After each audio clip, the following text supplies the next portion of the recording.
Christos Anesti, Christ is risen. I'm Kiro Yango, a Sunday school teacher at St. Ioannis Church in Parramatta.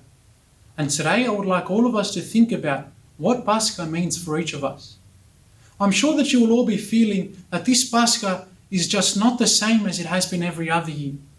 But maybe this can be an opportunity for us to reflect on the true meaning of the resurrection of Christ and how we, in 2020, can respond to Christ's resurrection as the greatest event in the history of humanity. To start off, I'd like us to put ourselves in the shoes of our forefather Adam. As we all know very well, Adam lived in paradise with God. Adam would spend time together with God. They would go on walks together. They would spend hours talking. This is how St. Gregory the theologian describes the relationship between God and Adam. But when Adam and Eve sinned, they were expelled from paradise. Now some people ask, if God is love, why did he have to expel them? Why couldn't he just let them be? Well, if God wasn't love, he would have destroyed Adam and Eve there and then in punishment for their sin. He could have started from scratch if he wanted to. This would have saved God so much pain. But because God is love, he preferred to sacrifice his son on the cross than to see his beloved Adam destroyed. When Adam died, he went to Hades, the same place where everybody went who died before the time of Christ. As St. Epiphanius of Cyprus writes, Adam was held in the deepest dungeon of Hades, the bottommost realm of the nethermost region, he writes. He was bound by the greatest security. Now try and put yourselves in Adam's position for a moment. Imagine how he would have been feeling in this place of torture. He would have remembered the days where he walked with God in paradise. And now his sin had brought him to this terrible place. On top of this, he would have felt responsible for the rest of humanity who was destined to join him in his suffering. Who knows if he would have even considered whether one day God would take pity on him and restore him to his former glory. The days passed, the months passed, the years passed, the decades, the centuries. Imagine the pain and sorrow that would have plagued Adam all of this time. Surely he would have felt that there was no way out of this. Then one day, all of a sudden, Adam hears a lot of commotion. He can hear loud noises. The ground is shaking. He can hear the sound of chains being shattered. But it all seems very far away. Soon the action draws closer. Adam is eager to find out what is going on. But he's unsure whether the action will make it down to his prison cell, being in the deepest part of Hades. Then, in the midst of this commotion, Adam hears the sound of footsteps approaching. Who could this be, he wonders? Who would ever want to come down to my prison cell? Then, as the footsteps draw closer, he recognizes them as the one whom he used to walk with in paradise. Adam turns to his fellow captives and says to them, someone's feet is coming towards us. I know him. If only he deigns to come into this place, we shall certainly be freed from our bonds. Even if we can cast our eyes upon him, we shall be delivered from Hades.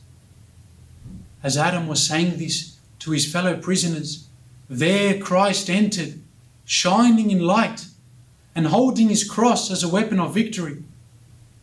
When Adam saw his beloved master, he fell on his knees and beat his breast. Christ then grasped the hand of Adam, lifted him up and said to him, "Awake, O sleeper, and rise from the dead. I am your God, he said to him, who for your sake became your son. Behold the spittings which I accepted for your sake. Behold the cheeks that were slapped. Behold upon my back the scourgings which I accepted. Behold my hands and feet which were nailed to the cross. I endured all of this for your sake. Arise, my creation, for I did not fashion you to be held in Hades as a captive. Arise, my creation, for I have prepared a heavenly throne for you in paradise. Arise, let us go quickly, for my heavenly Father is waiting for you. Having said these things to Adam, Christ lifted up Adam, and together with Eve, he restored them to their former glory in paradise. My dear children, Christ didn't say these words only to Adam, but he says this to each one of us. Christ's resurrection means that we have all been freed. In the Christos Anesti we chant, Thanato thanaton patisas, by death, trampling down death.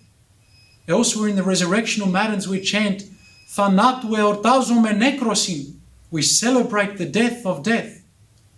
Christ's victory over death can become our victory too, because through his resurrection, the doors of paradise have been opened to us, and Christ is inviting us, just like he invited Adam, to join him in paradise.